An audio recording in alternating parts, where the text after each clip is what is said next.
So once again, good morning, all of you all. We welcome all of you all on behalf of Prabhu Desai Charitable Trust for this third day of Inspire Camp for the third session. We have had good response in the first and second session on the 12th and 19th of December.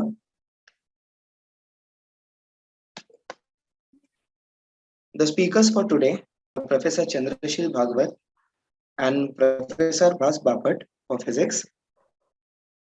So without further delay, as the students are still joining, but I think we will respect time and start. I would like to introduce Professor Chandrashil Bhagwat. Sir is an associate professor for mathematics and associate dean for academics for doctoral studies at IISER Pune. After his BSc Mathematics from Pune University, Sir has completed his master's in mathematics from the Indian Statistical Institute, Bangalore, and PhD from the Tata Institute of Fundamental Research. With 5 publications to his name, Sir has been awarded the DST Inspire Faculty Awards for the duration 2012 to 2017, DST SERB, that is Science and Engineering Research Board Early Career Research Award from 2017 to 2020, and again the SERB Matrix Research Grant Award 2019 for the duration 2019 to 2022. Sir has been an Inspire faculty in mathematics at IISER Pune, assistant professor from 2014 to 2020, and at present he is the associate professor at IISER Pune. We request Sir to take over the session, and he is going to take us to a tour in the exciting world of primes. Good morning, Sir, and we welcome you to this session. So, good morning, everyone, and thank you to the organizers. So, I'll just like to take a small pause and ask if my voice is audible. I heard the echo for a minute, so maybe the organizer can just check and let me know if there is an issue in between. And I will keep my video on. So right now my internet is fine. So if I feel that the internet is creating some trouble, I'll keep the video off. And I'll request the audience members to mute themselves. Somebody has unmuted them and there is some noise. So SP Himanshu Pune, there was some noise. So maybe can the host just mute everyone else other than me, and then those who want to speak, they can just request and they can be unmuted in between. Sure, sir. Things will be taken care from our end. Okay. Thank you. Great. So welcome everyone, and it's a nice opportunity for all of us to interact. Unfortunately, due to various COVID restrictions and even other work, I couldn't travel to the place of the camp, and I'm giving the lectures online. But I believe nowadays we are all used to do this. So I'm given to understand that most of you are. Okay, so yeah, some people are still not unmuting themselves. So I'll pause. I'll request the host to mute everyone. Then only I will start talking.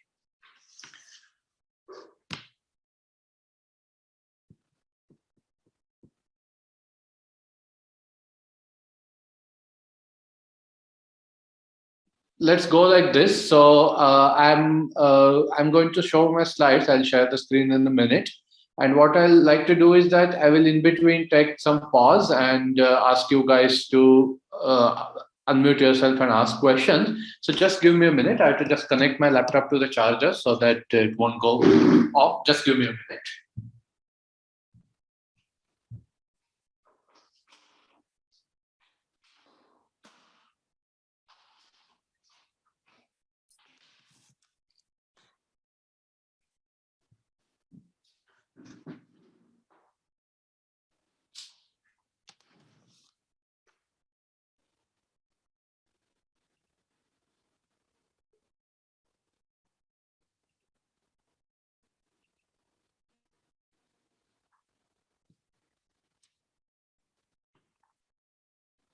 All right, so I believe all of you are seeing my screen now, where I'm showing the slides. So let's start with the title of the talk, which is Exciting World of Primes. So most of you know what are prime numbers, and yeah, we learn it in school. But today, what I'm going to do is that I'll talk briefly about some interesting aspects of primes, and probably some of you at least will learn some new exciting things in the whole thing. So I work in a subject called number theory, and prime numbers play a very important role in number theory. In the end of the talk, I'll talk about some very nice, difficult, and yet unanswered questions in the area. And of course, I'll also have a question answer session where all of you can, yeah, you can ask your questions, and we'll take some of them. So let's get started. So I'm starting with a game. So let me just do one thing. So can I just pause for a minute and ask the organizers to do one thing? So as soon as some students are willing to enter the room, I'm getting notifications and it is coming on the screen and it's obstructing my view of the slide. So if possible, can you turn those notifications off? So if possible, otherwise I'll leave it. Okay, Okay. so basically, we need to make you the co-host so that you take over the session, right? And being a co-host, you will be getting those things. But Okay, okay. as soon as we see it, we are admitting. Yeah. So if the students don't see it and they don't get disturbed by the in the on the screen, I'm fine. I can anyway see my screen. But if the students are not Yeah, able to see the students, slides, they won't be able okay, to see those okay, notifications. okay. Then there is no issue. Thanks, thanks. Okay, so let's start with one game, and then I'll tell you how this game is related to the subject of the talk, which are prime numbers. Okay, so the game goes like this. So you think of a circular railway track as shown below, and so that blue circle which I drawn there, think of this as a railway track, and then there are stations which are numbered 1, 2 up to n, and I indicated them by pink color. And then suppose that there is a train which keeps moving on those stations. It starts at, let's say, 1, goes to 2, goes to 3, and it will keep moving. It will reach n again 1, 2, 3 on. So it's like, yeah, it's like some of the trains in some cities. The usual trains generally go in lines, so they don't go on circular tracks, but we are taking this model here. Now, suppose you take the familiar example of a wall clock that we see on our house. That is like n equal to 12 because there are 12 marks on the circular disc. They're called hour marks, 1, 2, 3 up to 12. And then after 12, we don't say 13, we say 1, and then again it goes like that. So it's exactly like that, except it's in general that n could be larger, n could be different than 12, and so on. So this is the situation, and now there are two friends who want to play a game. So let me go to the game. So they're standing on station 1 and station number 1, and then what B does is that B wants to play a game with his friend A, and he tells a number, let's say K, which is between 1 to n minus 1 to A, and asks him to do this. So we'll do this task. I'll just draw some figure and do that task so that you will know what's happening. So suppose it's like that, and then the task is this. So what B tells A is this: you get in the train at station A1, and then skip K of them. So you skip 2, 3 up to K minus up to K plus 1. Okay, so I'll give an example in a minute, but the idea is clear. You start at 1, skip next K stations, and go to directly station number K plus 2, and then you get down from the train.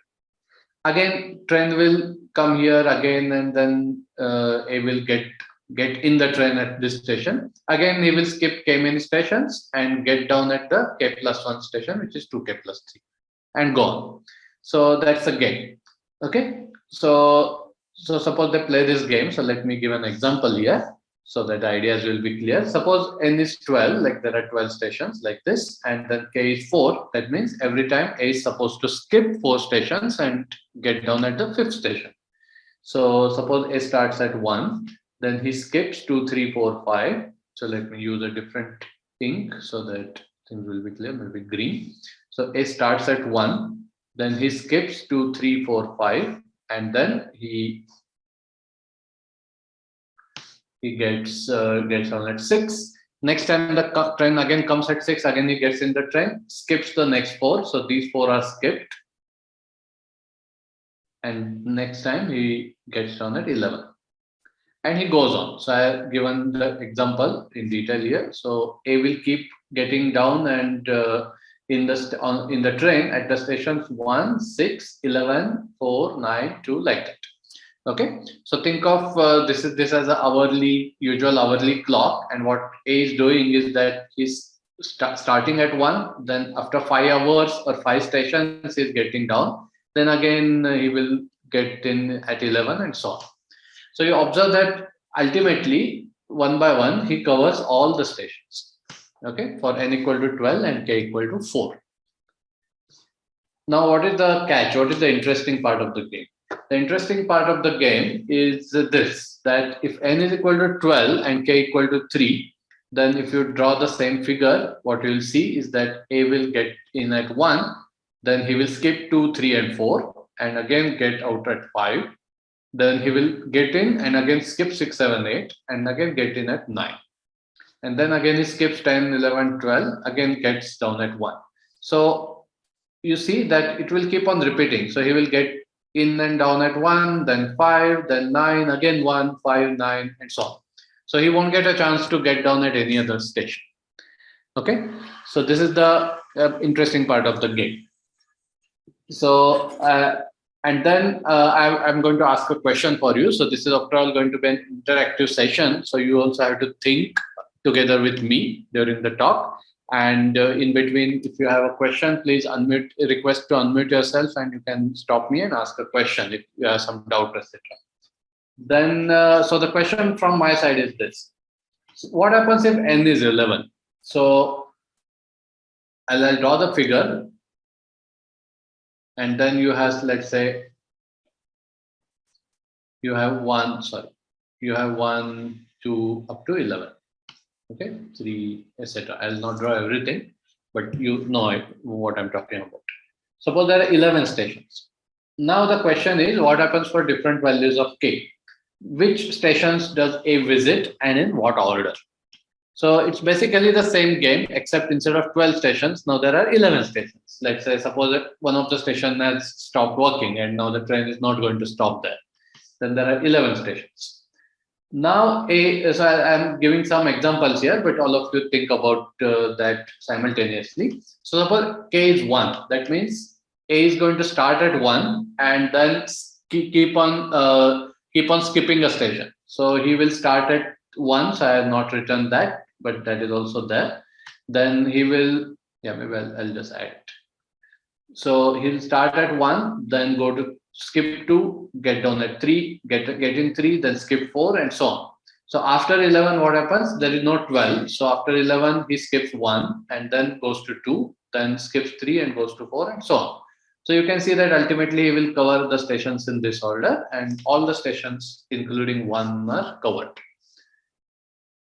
And similarly, and small exercise for you, which anybody can do easily with some time, is that for any number, let's say k equal to 2, you can calculate like this. I've just done all these things and as an example. So k equal to 4, again, you can cover everything. K equal to 9, you can cover everything. K equal to 10 I have not given, because what happens is k equal to 10. K equal to 10 means he starts at 1. Then he skips 10 of them. So he has to skip everything else, okay? And then again come to 1. So that is, that is not interesting, because then he will not use any other station than 1. So except for k equal to 10, all values 1, 2, up to 9, whatever k is given, he will cover all these stations in this game. Okay, so now let's see how the prime numbers are related to this whole game. So what we observed is that for n equal to 12 and k equal to 3, A can only visit 1, 5, and 9. He is not able to visit the other stations like 2, 4, etc.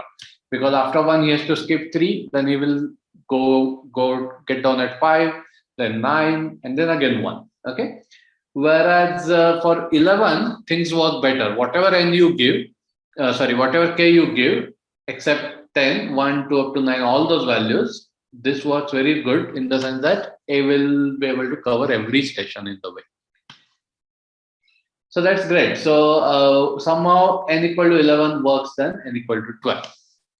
And now the question is that what is the difference between the two cases, 11 and 12? And it's not obvious. So for example, you can say n is 11 is odd, 12 is even, 12 is divisible by 4, 11 is not divisible by 4, but 11 is divisible by 11 and 12 is not divisible by 11. So there are many guesses one can make, but somehow a mathematician, if a mathematician wants to analyze this situation, they will not think of examples first.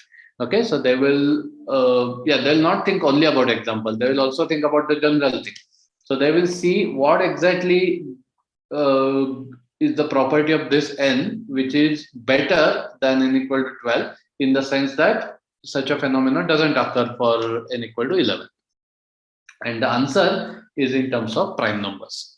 So we will very briefly see why it happens soon, but I'll just state this as a property that given n, let's say, now the question is that can A get the chance to visit all the stations no matter what k is given by B? Okay, B can give any k, still they will be able to visit all the stations one by one. If and only if, so there is a condition for this. The condition is that when n is prime. Okay, so if n is prime, you can visit everything, and if you can visit everything, n must be prime. So that's how the prime numbers enter into picture. So I'll just give an example here. So what happens is that, let me see, I'll tell you one property of this prime numbers, and then you will hopefully appreciate why it happens. So let me take an equal to 11 case. So what happens is that if I start with 5, as first start at 1, okay, and then k is anything which is given to me. Then after 1, I go to k plus 1. After k plus 1, I will, I'll go to k plus 2 rather, because we are skipping k out there. Then 2k plus 3 and so on. Okay. So the question is that when will you come back to 1? And will everything will be covered there? So this question is about solving certain equations, which I'm not going into details at this moment, because after all, this is only an introduction to primes and number theory. So the question is this. So you start at 1. And suppose you want to, let's say, reach m, where m could be anything between, let's say, 2, 3, up to and n is 11. So you have to reach anything between 2 and 10, 2 and 11. Sorry, 11 is also there. So the question you want to solve is that in k steps, not x steps, you want to go to m. So every time you are, so as you see here, every time we are moving k plus 1 distance, as in you are starting at 1 and going to k plus 2, then going to k plus 3. So this distance is k plus 1. So in x steps, you want to reach m. Okay. So this is the kind of equation one has to solve. And the point is that such an equation can be solved if and for every k, if and only p is a prime. And this is the property of prime numbers, that I'm just stating it as a statement about this game, but really this is the property of prime numbers, which is playing a role.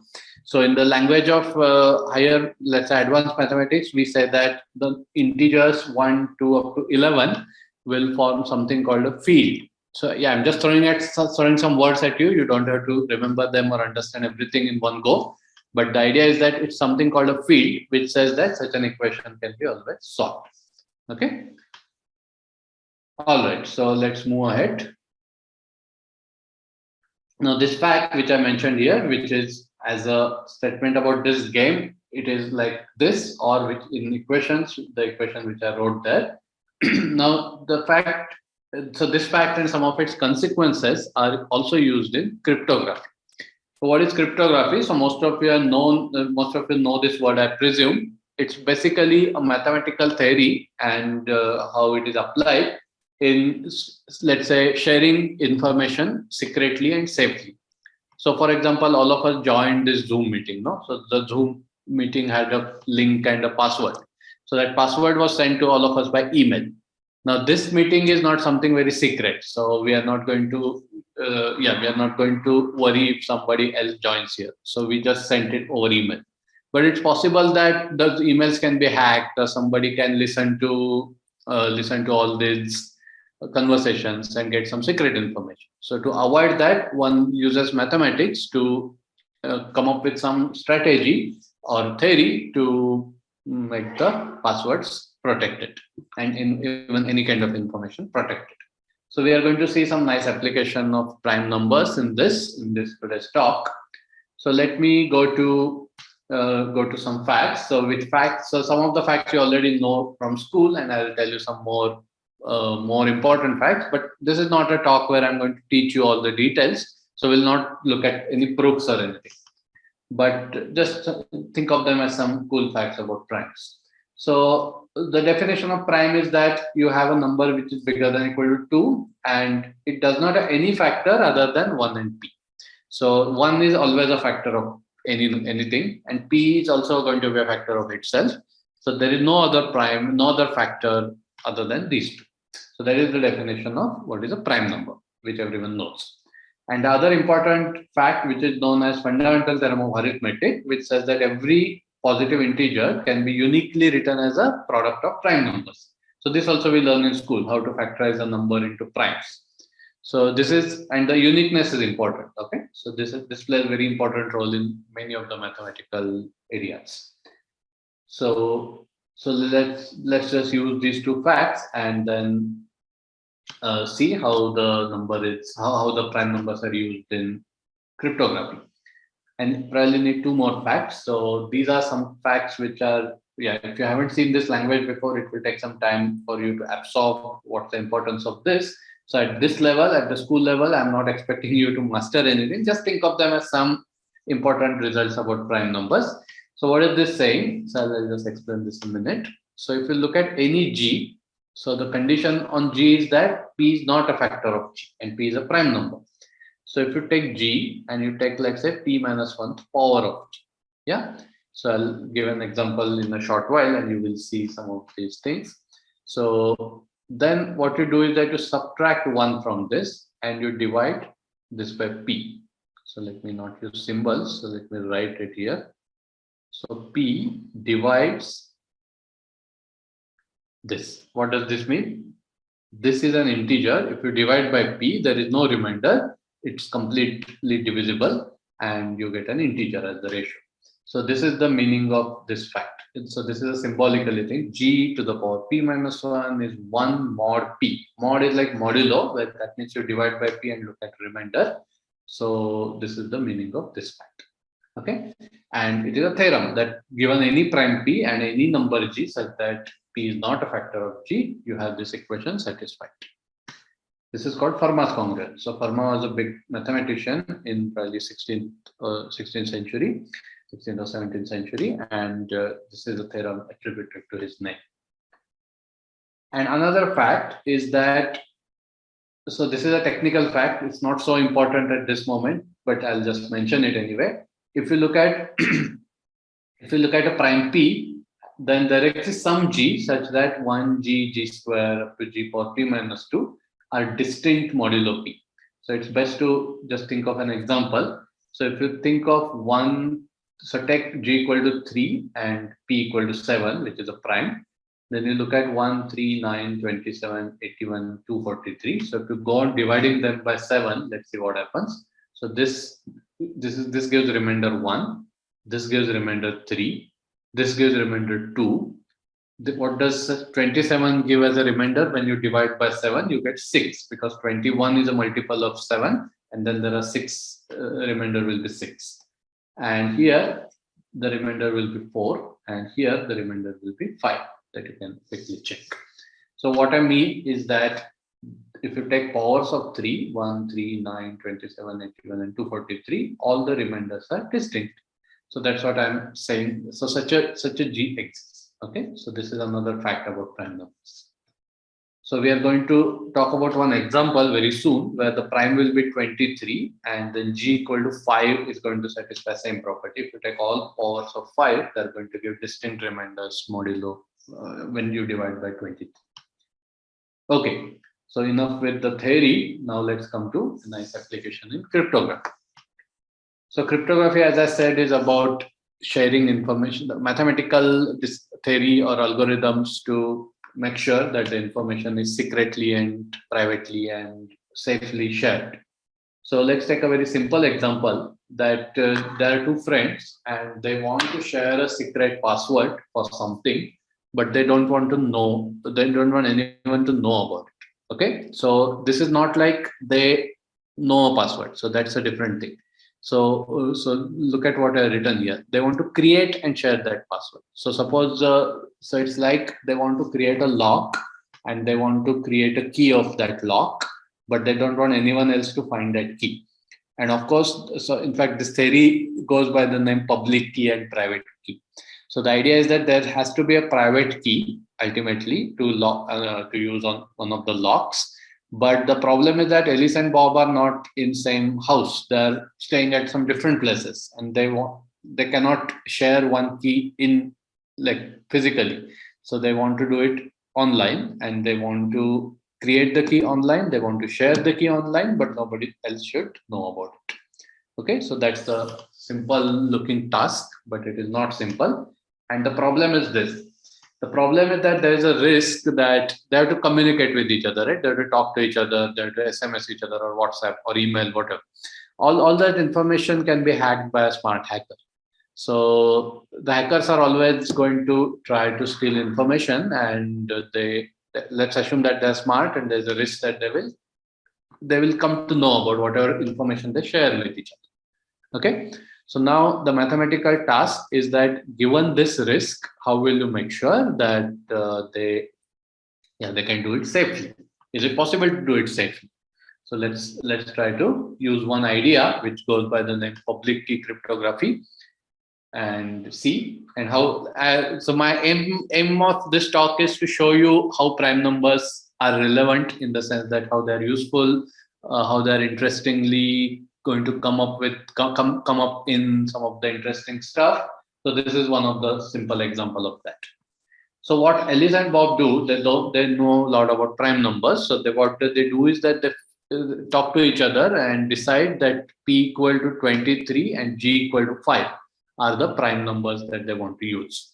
So of course, this is just an example. In practice, they will use like some 1,000-digit prime number and some other very big number here. Okay, so that I'll tell you why. But this is just an example. So this information is public in the sense that they're talked, let's say, on WhatsApp, and it's possible that some hackers have cracked their WhatsApp conversation, and this is public information. So they're not worried about leaking this. Okay, they want everyone to know about it. That's totally fine. All right. Now comes the interesting thing. Now Alice wants to choose a secret integer. So I'm giving an example, x equal to 4. So only Alice knows this secret. Okay, Bob also doesn't know this secret. So that's the whole idea. She cannot convey this information safely to Bob. That's why she is not doing it. So she trusts Bob, but she doesn't want anyone else to hear it. That's why she just does it secret. So instead of sending the number to Bob, what she does is that she sends g to the power that number, as in she tells 5 to the power 4. Okay. So what is 5 to the power 4? It is 625. Now, of course, if she sends the number 625 to Bob, then anyone who will listen it will know that their base number was 5, and they will decode that this has to be 4. Okay, so she is not going to give 625 to Bob, but instead she will divide this by 23, and whatever is the remainder, she will give. Okay. So now you will ask me the following question. If somebody knows P and somebody knows 5, then can they decode this 4? Okay, so now suppose you are going to hack this conversation. You want to know what is this 4. So what information you have? You just have this number 4, which is the remainder of this after dividing by 23. You know what is 23. You know the prime is 23, but just because if you know this and this, you cannot recover this number. And that's the beauty of this whole thing. Okay. So I'll talk about that in a minute. So far what Elise has done, she has taken the power of this number 5 and divided by 23, and then the remainder is 4, and she has sent it to Bob. Now Bob does the same thing together with his own private secret number, which is 3. So what Bob does is that he has got input 4 from Elise. So he takes y equal to 3, and then what he does is that he looks at his number. So the common base was 5, so he takes at 5 power 3, which is 125, and then if you divide by 23 you get 10. So he just sends it to Elise. Now Elise, so what does Elise know? So Elise just gets this 10 from Bob. So again, she does the same thing. She doesn't have to send anything. She has to just take fourth power of 4 is her secret key. So she takes fourth power of 10 and gets 18. And Bob does the same thing with what he has got. So he has got 4, and his secret number was 3. So he looks at 4 power 3, which is 64, which is 18 more. So if you divide by 23, you again get back 18. So essentially what has happened is that both of them do the following thing. So Elise, so I'll just explain that here. Elise first takes g to the power x, and then takes whole thing to the power y, and Bob takes g to the power y first, and then takes this to the power x. And then they divide these numbers by 23 and get the remainder. And they get equal. Okay, so I want you to spend 1 minute on this last part just to convince yourself that there is nothing mysterious happening here. What is Elise doing? Elise is taking third power first and then fourth power. So x is 3 and y is 4. That they know, but in this example, we also know. And Bob does the same thing for y and x in reverse order, but they're going to get the same thing ultimately, which is 80. And then they agree that whatever they get after this thing will be their password. Okay, so for example, they want to store some document safely. Both of them will use the password 80 for that document. Okay, they don't even talk to each other about the number 18 because that information is not safe. But nobody else knows about this 18. They arrived at this 18 using some mathematical calculation using prime numbers. And now let's see why is it difficult for a hacker to uncode this whole thing. So that's the idea of cryptography. Okay, you want to make the job of hacker difficult. So suppose there is another person, let's call him Chris. So Chris wants to hack this secret password. Okay, so he knows the method, how they come up with the whole thing. He knows what is P, he knows what is G, he knows what is input. So for example, we said that Elise has given here, Elise has sent this information to Bob, right? So she has sent this number 4 to Bob. But the Chris doesn't know what was the secret information. He just knows that what is the output here. So that output he knows. And similarly, he also knows the output sent by Bob to Alice. And from that, what he wants to do is that he wants to crack the secret values of x and y. So he goes for solving this equation, which I mentioned earlier. So he wants to know what is the x such that if you take 5 raised to that x, you get 4 as a remainder.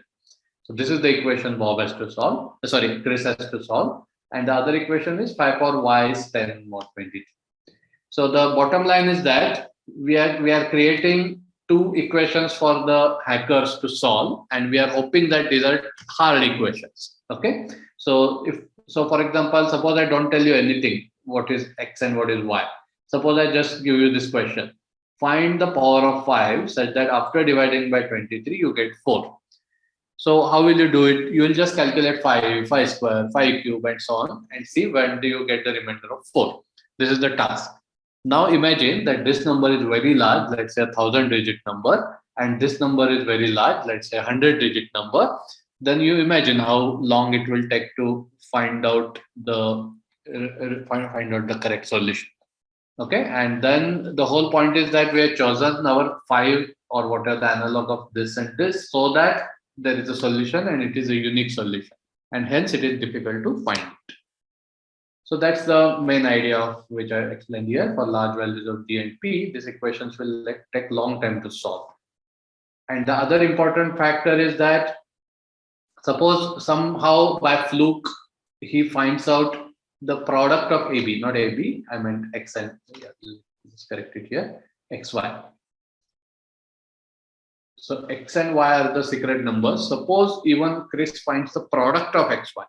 Still, there is a theorem which will say that factoring X and Y and X times Y and finding the values of X and Y from the product are difficult. Okay. So there are theorems in the subject called algorithms, which is a part of mathematics, which tell you that what you mean by something is harder, what is meant by something is relatively easier. All these things have some specific equations and meaning, which we are not going into today.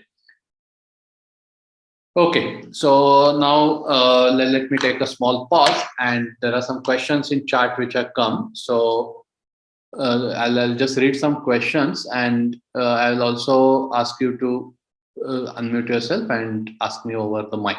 So I'll just read the questions, and we'll also talk about some more interesting facts about primes after the short break.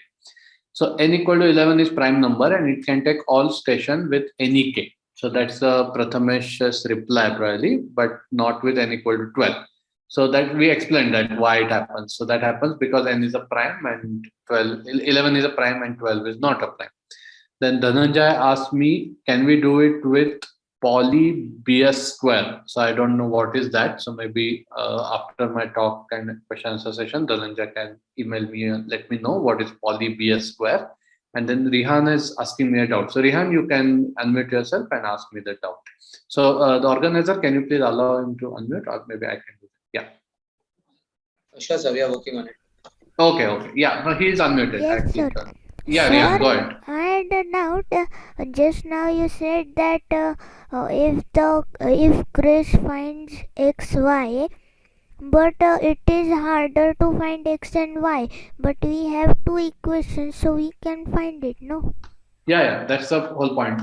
I didn't say it's impossible. So that's the whole point. See, so you look at these two equations. You are seeing the screen, no? Yes, ma'am. Yeah. Yes, sir. So these are the two equations. Now, what I said is that if this number is very large and this number is very, very large, it will take a lot of time for Chris to find X. See, there is some time involved here. So this you will realize when the real life situation comes like that. So suppose somebody wants to hack an information. He doesn't have 10 years to do that. He has to do that very quickly so that he can use it for his benefit. Okay, so that's the whole idea behind choosing large numbers here and here. And so suppose he has enough manpower, let's say a lot of machines, lot of computers, and possibly he can find X and Y in, let's say, 1 year time. Then that's not going to be of any use. But if you can find in 1 hour, it will be a problem, because then that means he can use it. So that's why you want these numbers to be large. That was first comment. And the second comment was that, so suppose he has these two equations, plus he also has the information that XY is known. Okay, so suppose X was, let's say, a 10-digit number and Y is another 11-digit number, then the product will be a very large number. And what I said is that it is relatively harder in the sense that if you know the product, finding out the actual individual factors will take again very long time. Okay, so Rehan, so the bottom line, the main part of your question is it possible to do it with these two questions? The answer is yes, but it will take very, very long time. Okay. Okay, sir. Thank you. Okay, great. So any other quick questions by anyone? You can unmute yourself and you can request to get unmuted and then ask me. In the end, again, we'll have some question answer session. Okay, so you can talk more at that. Okay, so let me just have some water and then move ahead.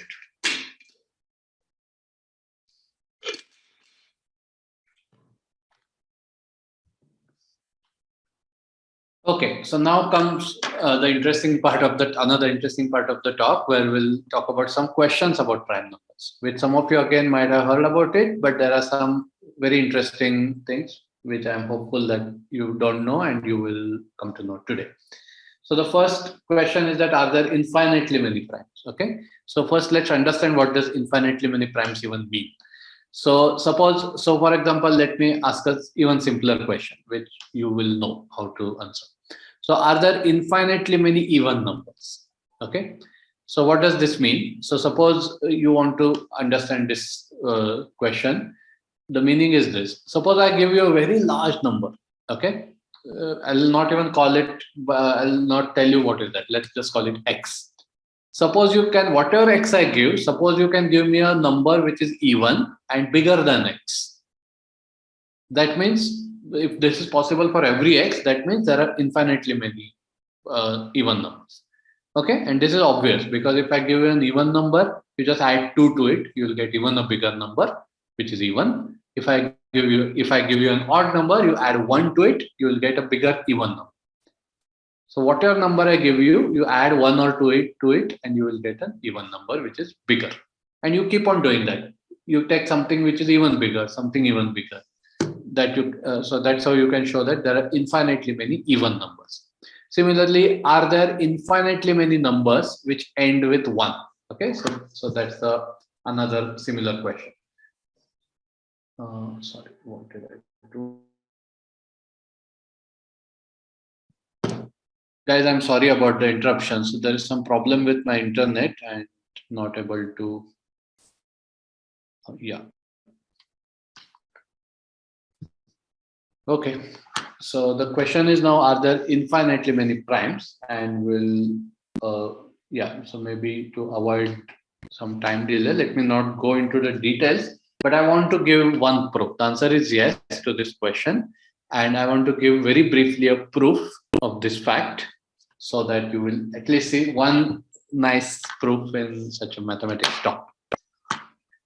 So suppose there are only finitely many primes, then you can list them, no? P1, P2 up to Pk, let's say. You take product of all of them, call it capital N. Now you look at capital N minus 1. Okay. Now use the fundamental theorem of arithmetic that we saw, that N minus 1 can be factored as product of primes. In particular, capital N minus 1 will have some prime factors. What are the possible prime factors of capital N minus 1? So this is where I want you to think a little bit. So instead of writing, so let's think about it. What is capital N? Capital N is product of all possible primes. Suppose one of them is also a factor of N minus 1. What goes wrong? If P is a prime number, it is factor of N as well as N minus 1. Because N is product of all primes, so of course P is one of them. And suppose N minus 1 is also divisible by that P, that will mean that N is divisible by P, N minus 1 is also divisible by P, that will mean that 1 is divisible by 2. Okay, so that's a contradiction. So it is not possible that 1 is divisible by prime P. So hence the conclusion is that there is no prime factor for N minus 1. That's the only possibility. And this is also absurd and weird in the sense that I use the word absurd because this particular kind of proof, the style of proof, is used, you reduce to an absurdity. There's a Latin word, reductio absurdum, for this, which is used classically. So the idea is that you assume that your result is false and then try to deduce something which is absurd and weird, logically impossible, that N minus 1 has no prime factor. No, this is not possible. Every number has a prime factor. So that's how you reduce to something which is impossible. And then why it is happening? Because we started with a wrong assumption that we took the product of all the prime numbers, which is not possible because of this whole proof. So which means that there are infinitely many primes. Okay. So this is something that I believe every student should see once in their life, even though they don't study mathematics later. So I just wanted to show this thing. Now let's go to some possibly more tough questions. So these are something whose proofs are impossible to give at this stage. One needs a lot of heavy machinery to prove certain such things. So I'm just listing them here. So the question is this: are there infinitely many primes that have 3 in unit place? Okay, what does this mean? So you want to write the prime in your usual decimal expansion, and then there is a number at the unit place, which is anything between 0, 1 up to 9. The question is that, are there infinitely many primes which end with 3? some examples. 3 is a prime, 13 is a prime, 23 is a prime, but 33 is not a prime. 43, 53 are primes, 73, 83 are primes, but 63 and 93 are not primes. So you imagine that, in the beginning there are lots of primes which end with 3, but later on you will see that the number of such primes get smaller and smaller, and you can ask the questions, will this ever end? Will there be only finitely many such primes or infinitely? And answer is yes. And this goes by the name. So there's some general theorem which says this in particular. I'll tell you the next question and then talk about the general theorem. Now we are in 2021 and that year is ending in 5 days. So I just use this in this example. So you look at all the prime numbers whose last 4 digits are 2021. Okay. So 2021 is first such candidate. You can check whether it's a prime or not. I haven't checked, but you can check. Then are there infinitely many primes whose last 4 digits are 2020? Okay. So again, the answer is not easy. Yeah, because you cannot check for infinitely many numbers. No, you cannot check on each of them whether it's a prime or not. That won't lead you anywhere.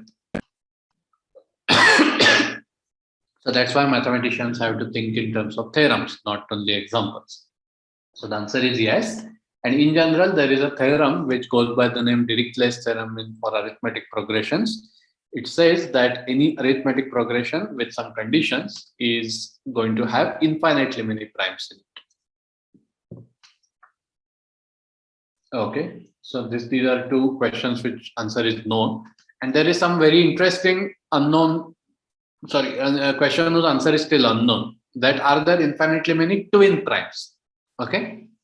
So what are twin primes? Twin primes are the primes which differ by 2. So in the sequence of odd numbers, suppose you look at 2 consecutive odd numbers, they will differ by 2. And suppose both of them are primes, then we say that they're twin primes. And now people have computed lots of twin primes, but they still don't know whether there are infinitely many twin primes. Most of the people believe that indeed there will be infinitely many such twin prime pairs. So that statement goes by the name twin prime conjecture. So in mathematics, conjecture typically means something which does not have an answer yet. It's not proved, it's not unproved. We don't know an example of the theorem not being true. We also don't know the proof. Such a thing is called a conjecture. And one of the famous number theory conjectures is this twin prime conjecture. There are a lot of people who worked on it. A lot of progress has been made very recently, but the answer is not yet completely known. And then another cute fact, which has a proof, but the proof is again not very it's not very difficult once you know some mathematics. But at school children level, the proof is certainly not easy to explain. So I'm not going to explain it. But the question is this: given any n, can you find a prime between n and 2n? Okay, so suppose you have a number line, let's say start with 10, then 20, 40. You start with anything, any n. So I'm starting with 10, for example. The question is that, is there a prime between these two? Is there a prime between these two? And so on. So it's again not obvious why it should be true, but the answer is yes. And this is known by the name Bertrand's theorem or Bertrand's postulate. So I just wanted to just share this with you. Okay, let me go ahead. Now I'd like to discuss another very interesting phenomenon, which is little difficult to appreciate, but I'll try my best to convey what's happening. So let me start talking about odd prime numbers. Okay. Now suppose you have an odd number. Suppose it's a prime number as well. So 3 is such an example, 7 is such an example, but 9 is not a prime. So we are not considering 9. We are only going to consider odd numbers which are primes. Now, if you have any odd number and you divide by 4, what happens? What are the possible remainders? So everybody think for a minute. If you divide by 4 in general, the remainder could be 0, 1, 2, or 3. But the number is odd. So that means the remainder cannot be 0 or 2. Because if the remainder is 0 or 2, then you can write that number as x equal to 4y plus 2 or 4y plus 0. and these two are even numbers, but X was odd, so it's not possible to get such a, okay? So any odd number gives remainders 1 and 3, and that's how we are classifying the odd primes. So there are two possible remainders when you divide an odd prime by 4. They will be 1 and 3. And I am given example. So let's call, for just for this talk, let's call these numbers as blue primes. The blue primes are the one which are written in blue here, and they are the primes which are congruent to, so that after dividing by 4, they give the remainder of 1. Okay, so 5, 13, 17. So I made a mistake, which I just realized. Sorry for that. 23 won't come here. It will be, next one will be 29. And the red primes are 3, 7, 11, 19, 23, and many more. So 103 is one of them. 109 is a blue prime, because if you divide by 4, you get a remainder of 1. Okay, so this is just an example of the two kinds of odd primes. Now is an interesting story. So let me, instead of saying the fact here directly, let me tell you what's the explanation of this, or what's the meaning of this. Okay, so ignore what I've written here. Let me just explain this game. So now suppose there are two players. Let me actually use red and blue.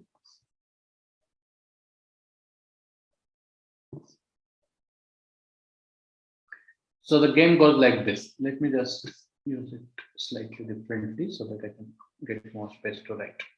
So suppose red and blue are the two players, and the game goes like this. Okay, so suppose there is a referee. So the referee will start talking about prime. He will start counting the prime numbers. As in, referee will start from 3. 2 we are discarding because it's an even number, and prime number will start with 3.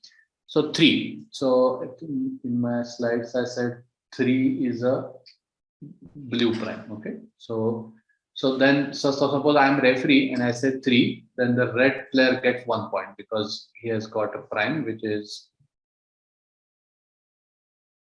a red prime. Then the next prime is 5, which is a blue prime, so it will go to this. Next is 7, which will go to this guy. Next is 11, which will again go to this guy. 13 will go to this guy. Yeah, so I'm just dividing the primes like this. But the point is that we are counting, we'll count the points earned by red and blue players depending on how many primes they got.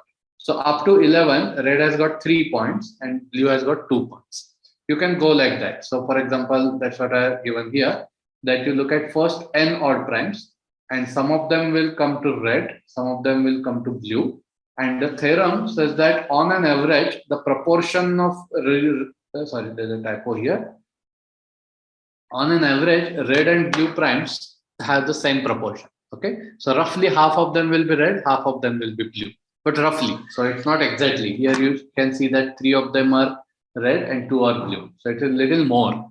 But then there is a concept called limits, which I don't know whether everyone knows about it, because there are some school kids which may not know it. So I'll not go into that.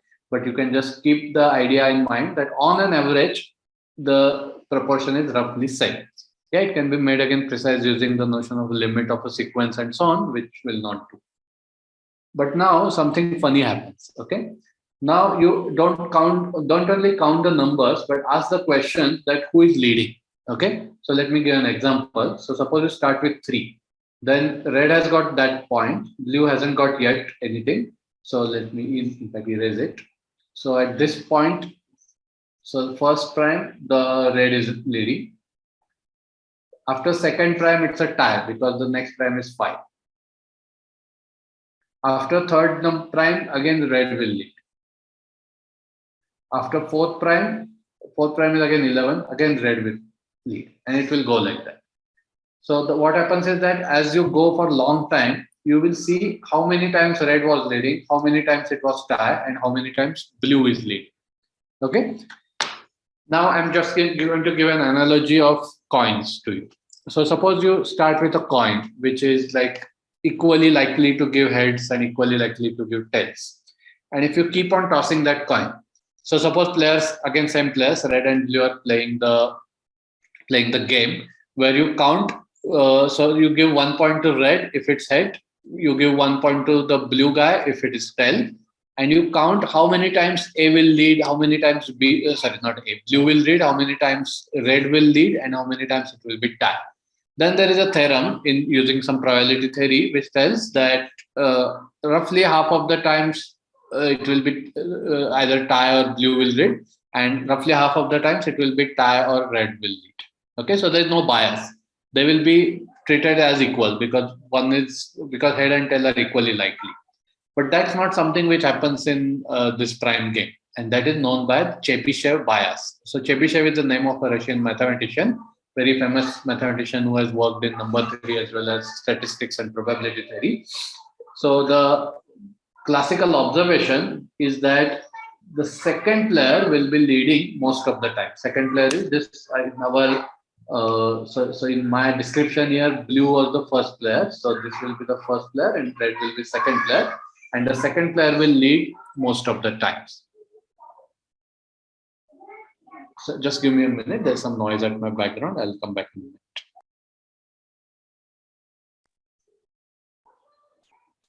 Yeah. So this is called Chebyshev bias, and this is like why. So it can be proved that such a thing happens, but one doesn't know the underlying reason. You see, because there is no reason why this kind of primes should be leading, in the sense that the number of such primes should dominate the number of these primes when on an average they are same. So this is a slight mystery, and there are generalizations of these things, and they are one of the very beautiful theorems about primes. Okay, so I think this is a good time to end the actual talk. Now, like what I've done previously, let me take a short break. I'll have some water, and after a couple of minutes, we'll again start where you can unmute yourself. The host will allow you to unmute yourself and ask the questions as they come. You can also ask the questions in the chat. Okay, so I'll just stop for a minute and be back.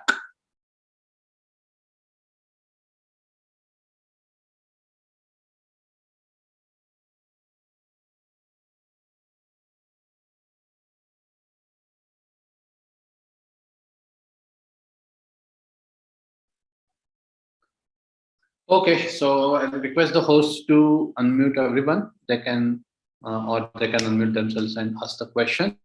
So if you want to ask a question in Marathi or Hindi, please do so. Either of the three languages is fine, Marathi, Hindi or English. Yeah, we want to interact, so that's the important part. So if you're not comfortable asking in English, you're welcome to ask in other two languages also. Go ahead. So who has questions? Yeah, now the participants are allowed to unmute themselves. Yeah.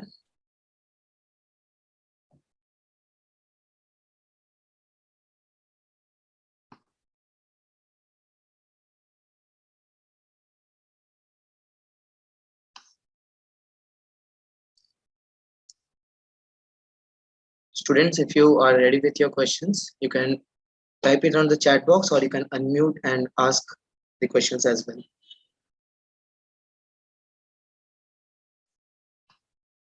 So the questions can be about general mathematics also. They don't have to be about today's talk. Okay, if you have some doubts, you want to ask something, anything about mathematics is fine.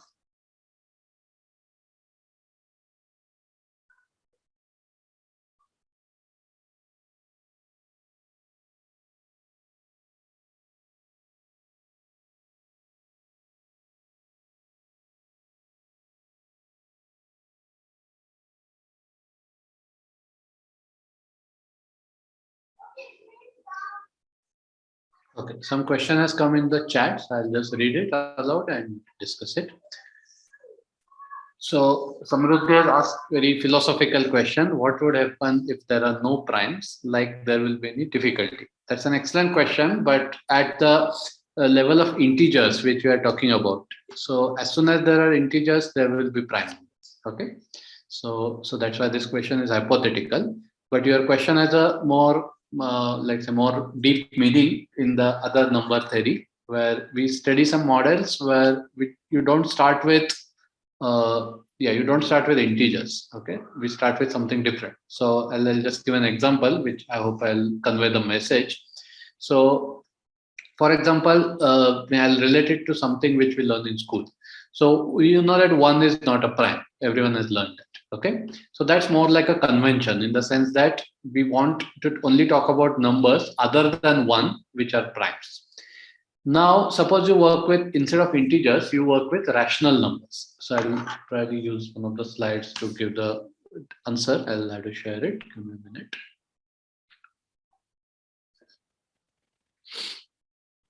So suppose I give you a rational number, 3 by 5. Okay. Now, suppose I want to talk about factors of this, but now in the usual setup, we only allowed to talk about factors which are integers. So the factors of 12 are 3 and 4. So I'll say that 12 equal to, I'll give an example using rational numbers. So 12 can be also written as 5 into 12 by 5. So this is not allowed in integers because the factorization, the factors themselves have to be integers in the usual setup that we learned. Yeah, in fact, this is a nice example itself. Let's not worry about 3 by 5. So this factorization is allowed when you are talking about rational numbers, but not allowed when you are talking about integers. So this is rational, but not integer.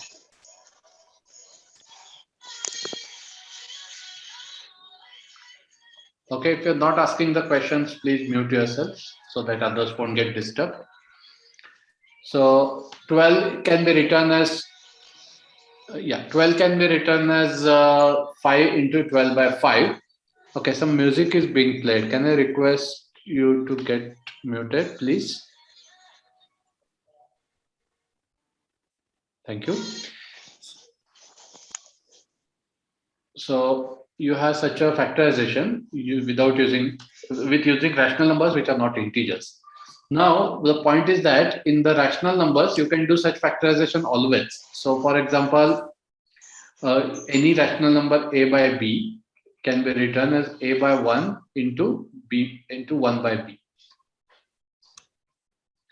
Okay, so you will have a factor which is not equal to this, and this is also not equal to this in general. So that means that such a number cannot be a prime number.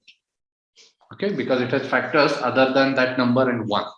So with this definition, so I'm just taking Samruddhi Kataria's question ahead. So if you think of all rational numbers, then there are no primes. Okay, because this property is satisfied by everything except 0, because 0 will have factorization, no other factorization. So 0 by 1 has to be written as 0 into something. Okay, there is no way you can write 0 equal to some a by b into c by d. Okay, so now I'm again going to request the organizer to mute the noise maker. Somebody is just playing noise at the background. It's very, very bad because we are not allowing others to listen to us. Okay, so I'll wait for a minute, and if I find the person, I'll just block them.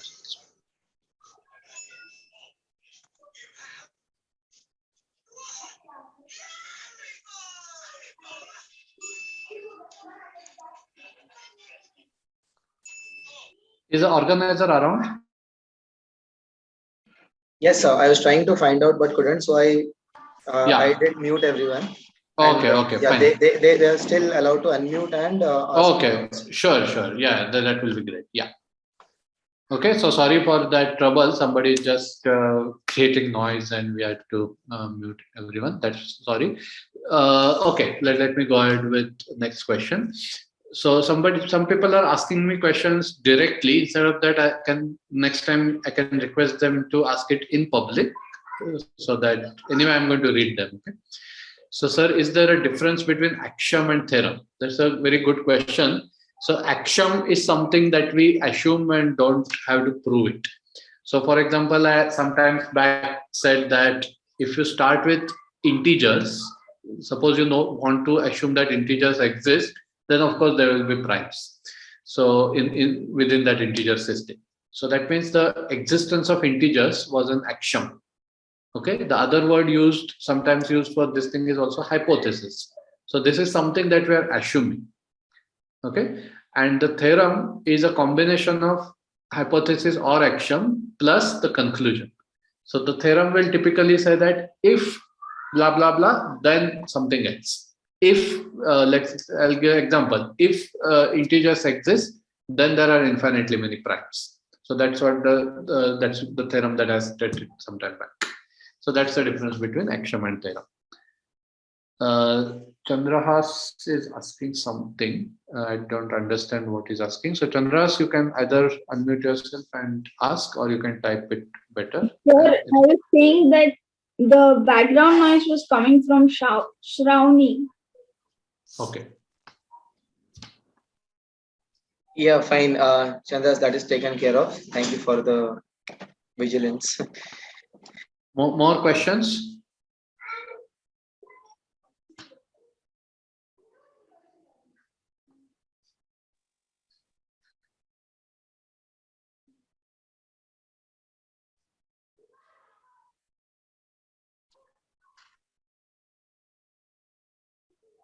Students, you can think more, because till now you all must have studied a lot of math till your I can see students from 11th standard, 12th standard as well. So actually, sir, maths is like they open up the exercise and start solving numericals in order to get some stipulated marks and stuff. They need to think Yes. more, right? Yes. So pure maths is something which they haven't. Yeah. been But interested then, in. of course, you should come up with whatever questions you want to ask. Go ahead. Don't feel shy. Yeah. Okay. So Rehan, you have raised your hand. You can ask your question. Sir, what are vulgar fractions? I have not heard of this number. I think you can Google and check. Probably. I haven't come up with this. If I know about it, maybe you can email me and we can discuss over email later. Since I haven't heard about this terminology, so I don't know.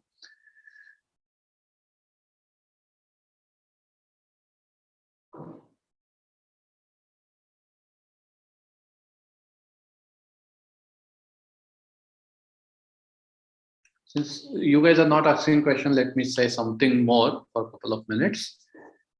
So if you have some questions in between, please feel free to ask. So there was something else which I was going to say, but I didn't prepare slides for it. So there is an analogous thing in polynomials. So this kind of factorizations you have seen. So I'll start with some easy thing and then go to more difficult ones. Has everybody seen this factorization of polynomials? I don't know at what stage you learn polynomials, but at least those who know what are polynomials, have you seen this? You can factorize x square minus 1 into x plus 1 into x minus 1. Now my question is that, can you further factorize this or this? What do you think?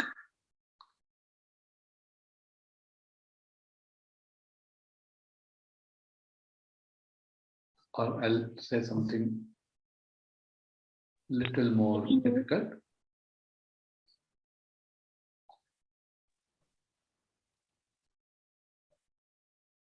Somebody was saying something about this. I won't see the. Yeah, Kaumudi, go ahead. Kaumudi. I can hear you. Yeah. Sir, I think that it is not possible to factorize it more. Okay. So these two cannot be factorized. Okay. And the reason is that if you factor, there is something called degree of a polynomial. So this is a polynomial of degree 1 because there is no x square term. If you factorize it further, the degree has to go down. But degree cannot go down. No, if it's already 1, it cannot just become 0. That this excess cannot go anywhere else. So you cannot factorize it further. Whereas, what about these two? Can you factorize this further? Sir, we can factorize the x square minus 1 and x square plus 1. Yeah, how? Can you tell me how? Sir, we can do like x multiplied by x minus 1 multiplied by x plus 1. No, that won't be the correct factorization. So, you will get. Yes, go ahead. Actually, the x square minus 1 can be factorized. Okay. It can be x plus 1 into x minus 1 into x square plus 1. Okay, good. So, and now the question is that, can you factorize x square plus 1 further? Into x plus 1 into x plus 1. Will that be x square plus 1? No, right? Because that will be x square plus 2x plus 1. So you can show that you cannot factorize it further. Whatever you take, so if you take x plus a into x plus b, cannot be equal to x square plus 1, where a and b are real numbers. So I'm not going outside real numbers because I don't want to burden the students who haven't seen what are complex numbers. So forget complex numbers for the time being. You can. So the point is that you cannot factorize x square plus 1 further. Okay. So now my point was, these are analogs of what are called prime numbers. Okay. So what is the property of prime numbers? You cannot factorize them further, right? They will stay as it is. Similarly, x plus 1, x minus 1, and x square plus 1 can be thought of as polynomials which cannot be factorized further. They are analogs of what are called prime numbers, and the name for them is irreducible polynomials. You cannot reduce them to smaller factors. And in mathematics, geometry, algebra, number theory, all kind of subjects, this kind of structure is very important.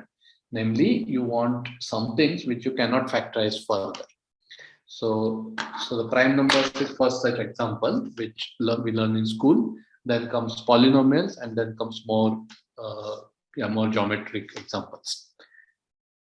Okay, so sorry. So yeah, some people have raised hands. So let me just go to chat. Then I'll talk about a couple of questions which came in chat, and then maybe I'll go to people who have raised their hands. So, sir, you have to teach us with very easy methods. Thank you, sir, for that. So, thanks for saying it, but I still don't understand what exactly, Geeta, you're saying. You can, if you want, you can ask me this question on audio. Then Dhananjay Dudha has said, sir, what is your opinion about the statement? Program is like impossible, likely impossible without maths. So that is not likely impossible. It's definitely impossible, right? Because the programming is based on logic, and logic is part of maths. So it's like physics. So physics is not possible without maths because it is based on mathematical principles. Similarly, programming, whatever you know by programming is based on logic, and that is part of maths. Great. Now I'll come to Sia. So Sia, you can ask your question. So in this question which you have written on the screen, in x square plus 1, can we just factorize it like x plus 1 into x plus 1 minus 2x? 1 minus 2x. No. X plus 1 into x plus 1 minus 2x. But that is not factorization, no? You are subtracting something. Okay. So for example, 17 can be written as 2 into 9 minus 1. So this is not called a factorization. Okay, like Yes, that. Yeah. So remember that, yeah, factor. So the word factor is important. So you just want to write something as product. You're not allowed to add or subtract. Okay. Okay, more questions. So Geeta, you want to say something more in the chat? You were making a comment, but I didn't quite understand what you're trying to say. So if you want, you can ask me.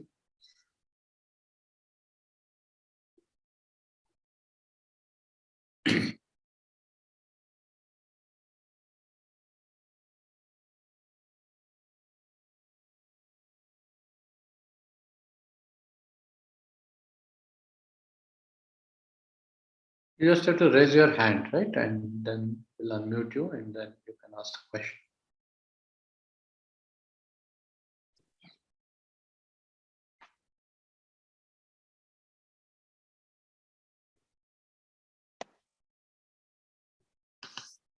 I don't think they have any questions Sure. as of now. Yeah. But if they have, students, you can definitely, you have the contact details of,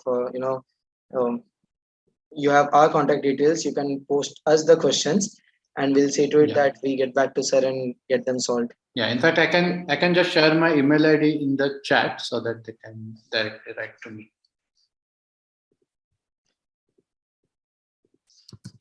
I'm just typing my email ID. Yes.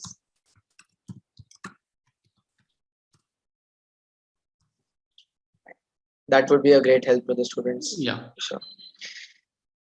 So are there some students in, sorry, Shravani Belurgirkar has a question. Yeah, Shravani, you can unmute and ask. Yeah. Many times while solving maths, there are questions like where you have to divide it by infinity or like multiply it by infinity. So we write it as 0. So why is it so? So again, this goes back to the concept which is called limits, which I'll not go into today. So the basic idea is this: if you take I'll explain it very, very vaguely. It's not a real. It's difficult to explain in details in such a situation.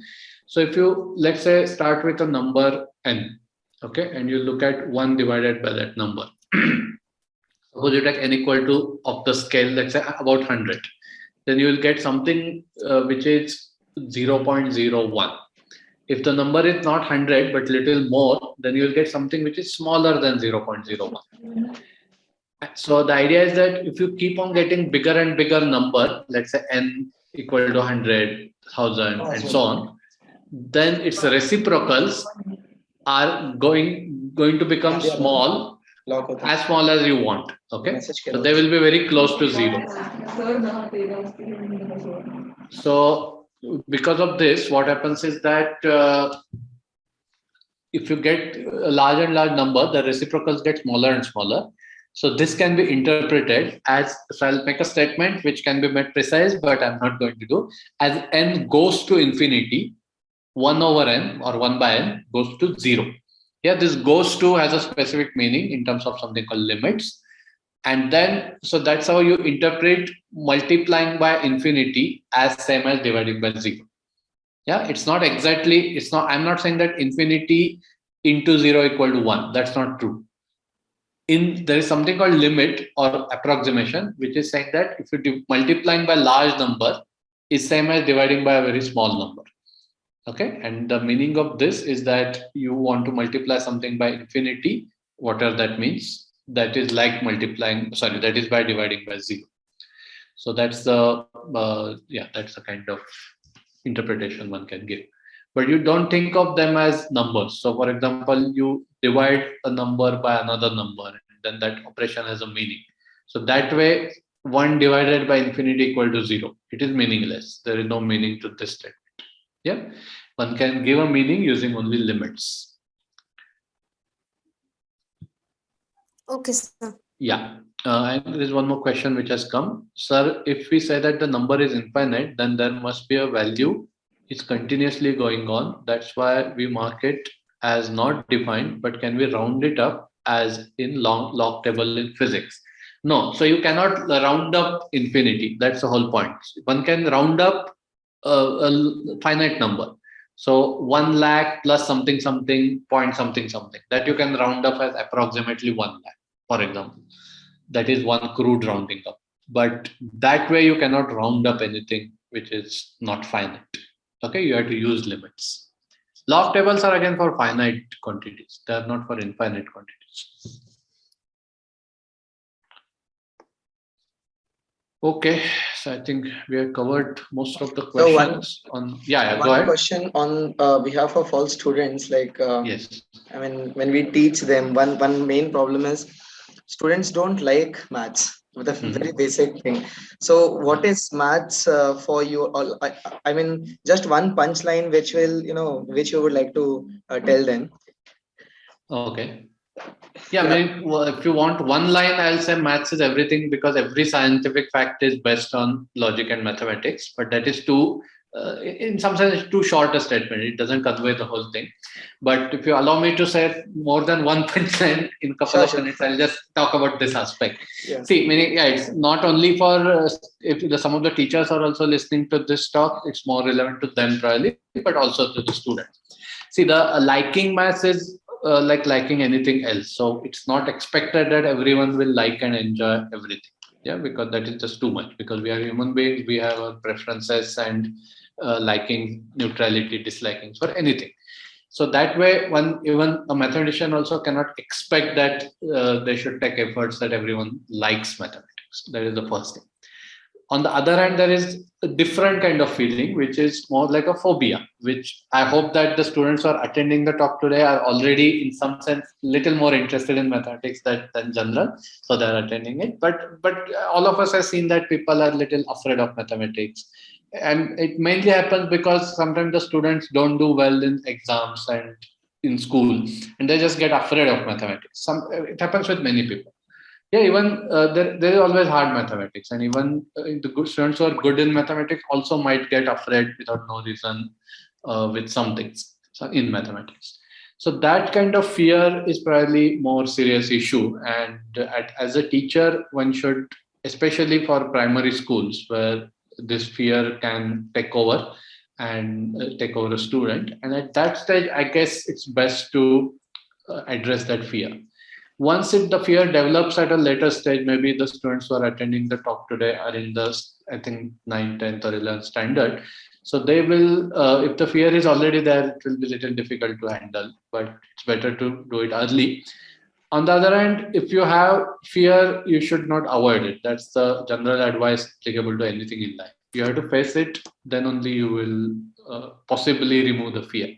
You can still decide not to pursue it. So I'm not saying that everyone should pursue mathematics even they're afraid, but at least the fear can be removed. And in that regard, I guess the responsibility more lies on the teachers, because they already have gone through this stage in their life and they know this kind of fear. So they should try to make the life, make it more enjoyable. Probably the way you learn mathematics also plays a role. If you learn it in more interactive way, then less fear will be there. And somehow being exam oriented is main reason which is creating problems in math education.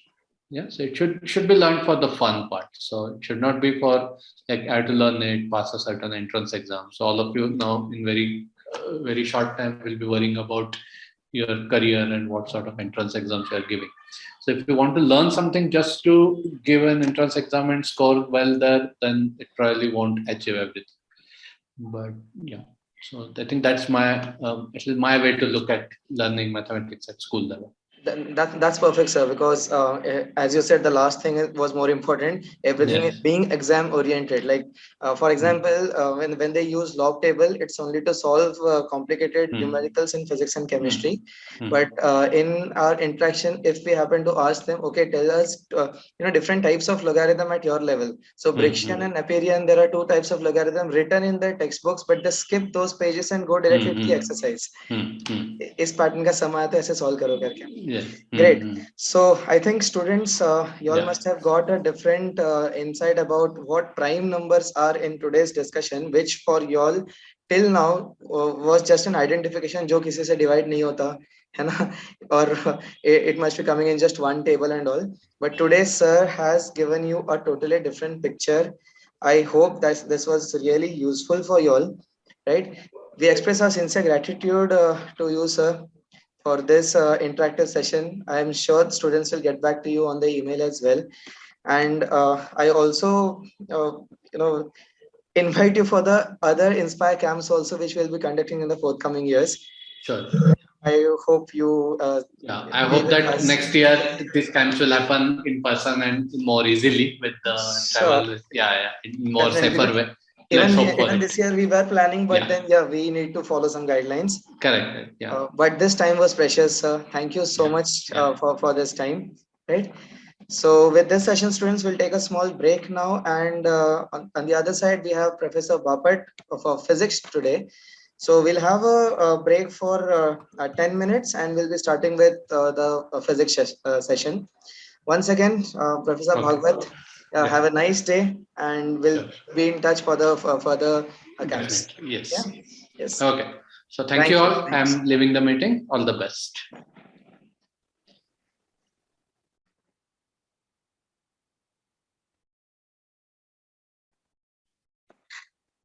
Yes, students, as announced, it's 11:55 now. We will be starting exactly at 12:05.